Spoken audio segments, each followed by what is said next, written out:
My name is Leonardo Mariani. I am an American writer who resides in the Caribbean. The story I am about to share with you will leave you in awe and utter disbelief.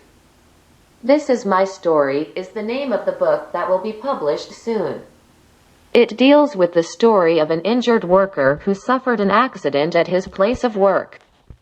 And the Workers' Security and Insurance Board, WSIB, of the province of Ontario, Canada, denied him the benefits to which he was rightfully entitled.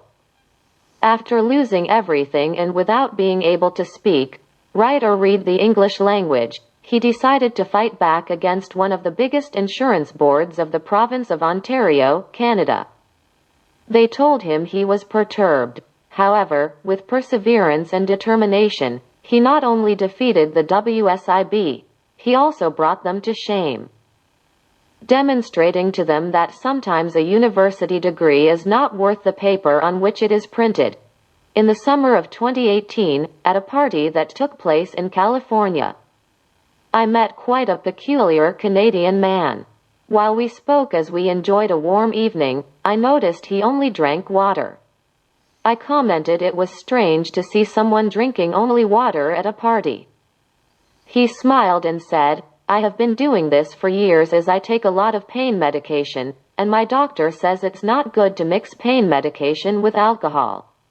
"Man, so many painkillers?" I exclaimed. "What happened to you?" He started telling me his story. Honestly, I was uncertain whether what he was telling could have actually happened at his place of work, or whether he was telling me a horror story. He said it had happened in Toronto, Ontario, Canada, some 18 years ago. As he was working, he suffered a fall and broke his hip. From that moment, his life changed completely. He became disabled and the WSIB refused to pay him the benefits to which he was rightfully entitled. For 8 years, he fought against the WSIB and eventually won his case. Throughout his fight, he encountered difficulties in finding employment as a result of his disability. When he did manage to find work, his employers would sometimes take advantage of him by not paying him according to what they had negotiated, or they would make him do more work than what had been agreed upon. He and his wife tried to make ends meet on his wife's salary, and 7 months after his accident, they lost their home and they endured 8 years of hardship and suffering. I told him I was a writer fluent in both English and Spanish, and if he gave me the opportunity, I would write a book about his story that dealt with his 8-year struggle fighting against the WSIB. I would write the book in both languages, highlighting the fact that there are 70 million Spanish speakers and 350 million English speakers throughout North America. When I finish writing both books, I would publish them on Amazon. Once published, I would advertise them on Facebook, Twitter and Instagram, and finally, I would give a copy to a director I know in Hollywood. I asked him if he had the documentation so I could read it. I wanted to provide the greatest amount of information possible and include copies of the original documentation sent to and received from the WSIB. I would include all the relevant dates, places, real names, roles and titles of the workers, and the opinions of the doctors. In addition, I would include the original correspondence from the judges as well as the final decision from the appeals tribunal. No one expects that this kind of injustice could happen against workers in Canada, and even less so that it could be tolerated. I told him that if the sales of the book were successful, I would share 50% of the royalties with him. Why not? He responded, "I have nothing to lose. I don't have a penny to my name. I just have a miserable income that barely allows me to scrape by. It's time I do something so that these oligarchs stop their abusive ways against injured workers."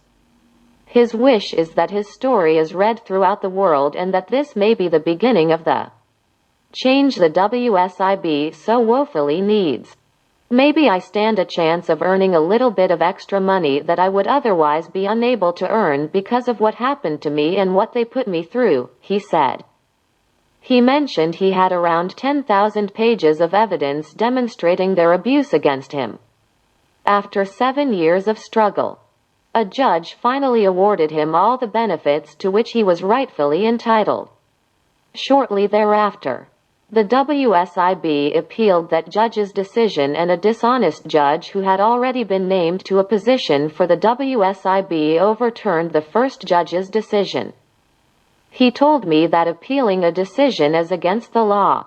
That second judge changed the first judge's decision and revoked the benefits that had been initially awarded to him.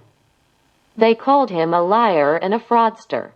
How horrendous must the abuse that the WSIB commits against injured workers that their fear has caused them to resort to implementing such high security norms that it is almost impossible to pass through their doors. When one calls the WSIB, they are unable to provide the correct answers to one's questions, and if one requests an answer, they get angry and say, "If you disagree with our decision, you can file an appeal," and then hang up the telephone, as well as other things of that nature.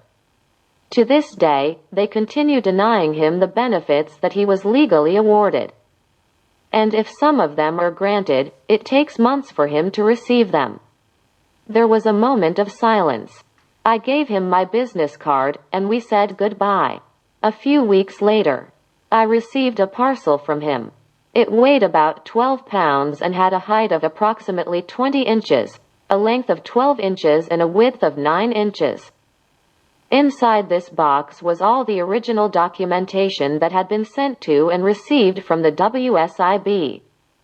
What was most impressive was finding letters from 2 different Prime Ministers of Canada in which they apologized for being unable to assist him given that it was not a federal matter.